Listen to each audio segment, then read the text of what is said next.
warahmatullahi wabarakatuh, Ibu. Waalaikumsalam. Selamat pagi. Perkenalkan, nama saya Nirmala Kinasih. Ibu bisa panggil saya dengan Nurse Nirmala. Di sini saya perawat yang bertugas di bangsal ini.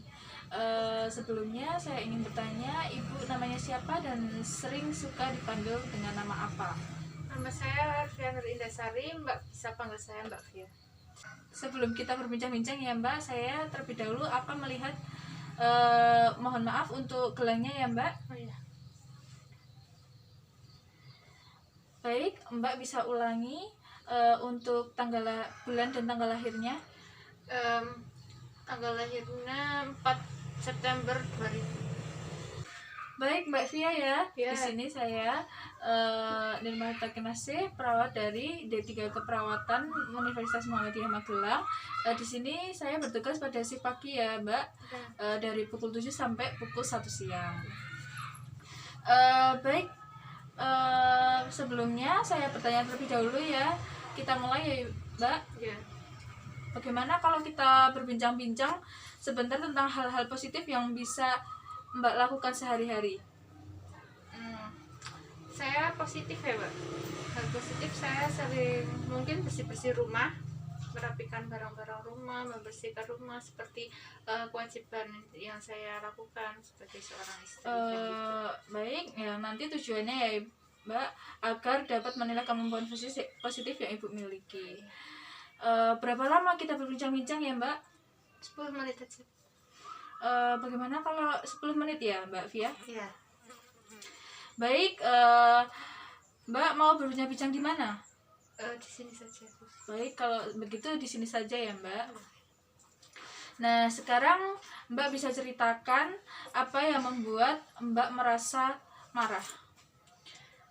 Sebenarnya saya itu marah itu sebenarnya saya itu orangnya sabar Mbak, tapi kalau sudah kelewatan saya tidak bisa mengontrol emosi saya. Sebenarnya saya itu marah sekali dengan anak saya, sehingga saya juga kelewatan batas dan marahan saya itu tanpa saya sadari.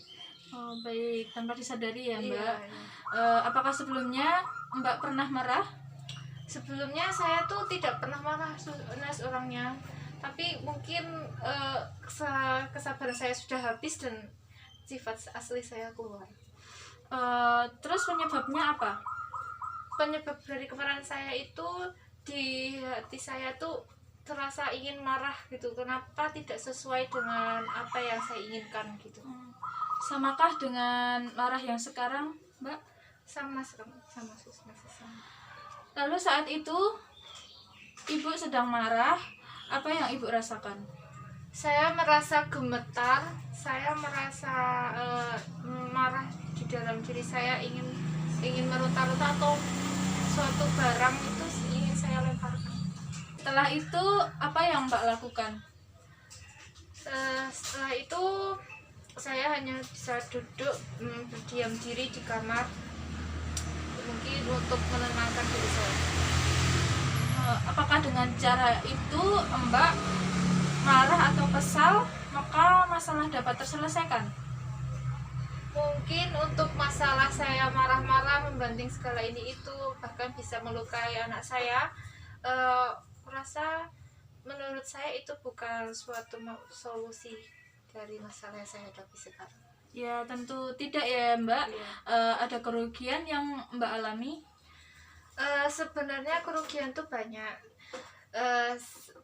Di antara lain ya saya melukai anak saya sendiri, saya juga terluka dan perabotan rumah tangga juga rusak, ya seperti itu sih. Ya baik, menurut Mbak ada cara lain yang lebih baik? Saya kurang tahu sih Sus, maka ini saya bertanya saja pada Mas harusnya. Ya baik, maukah Mbak belajar cara mengungkapkan kemarahan dengan baik tanpa menimbulkan kerugian? Mau Sus? Jadi ada beberapa cara untuk mengontrol kemarahan ya Mbak. Salah satunya adalah dengan cara fisik. Jadi melalui kegiatan fisik marah Mbak bisa tersalurkan.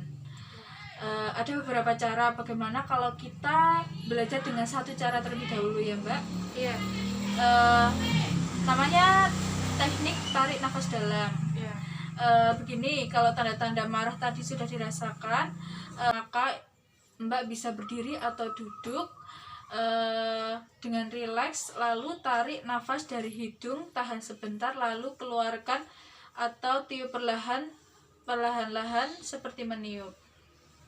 Mari kita coba ya Mbak. Mbak bisa duduk dengan rileks, lalu tarik nafas melalui hidung, tahan, lalu hembuskan melalui mulut.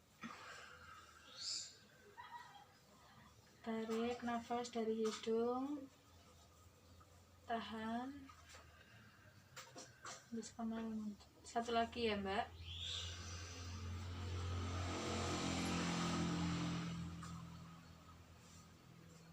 Bagus. Nah bagus, lakukan itu, bisa Mbak lakukan 5 kali sehari ya Mbak. Bagus sekali ya Mbak. Mbak bisa melakukannya. Nah Mbak tadi telah melakukan latihan teknik nafas dalam. Sebaiknya latihan ini Mbak lakukan secara rutin, sehingga bila sewaktu-waktu rasa marah itu muncul, Mbak bisa terbiasa melakukannya. Bagaimana perasaannya Mbak setelah melakukan latihan teknik nafas dalam ini? Alhamdulillah, saya merasa senang sekali dan saya merasa menemukan solusi pada saat saya sedang marah. Saya akan mencoba metode yang diajarkan oleh Miss. Baik, coba Mbak praktekkan lagi. Ya. Bagaimana cara melakukan teknik nafas dalam? Iya, baik.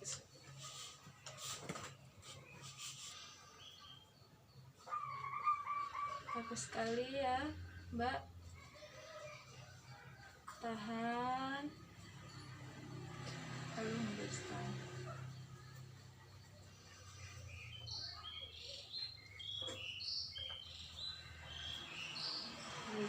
Sudah ya Mbak, bagus sekali. Mbak bisa melakukannya dengan baik.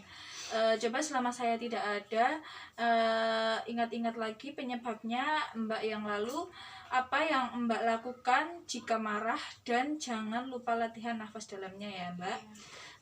Sekarang kita buat jadwal latihannya ya Mbak. Berapa kali sehari Mbak mau latihan tarik nafas dalam ini?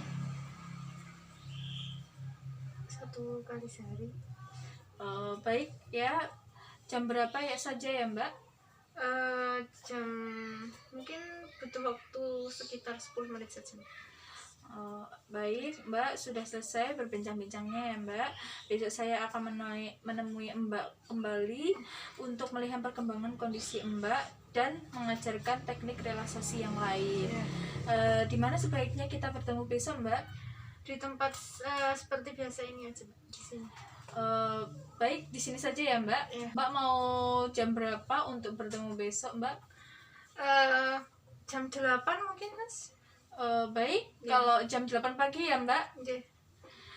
Baik, saya permisi dulu ya Mbak. Ya. Sebelum saya berpamitan, saya akan mendoakan Mbak terlebih dahulu. Ya. Tolong diaminkan ya Mbak. Ya. Bismillahirrahmanirrahim. Allahumma rabbana si'ati bil ba'sa isfi anta safila sifa ila sifa uka sifa ala yugadiru sakoma. Amin. Saya pamit dulu ya Mbak. Terima kasih.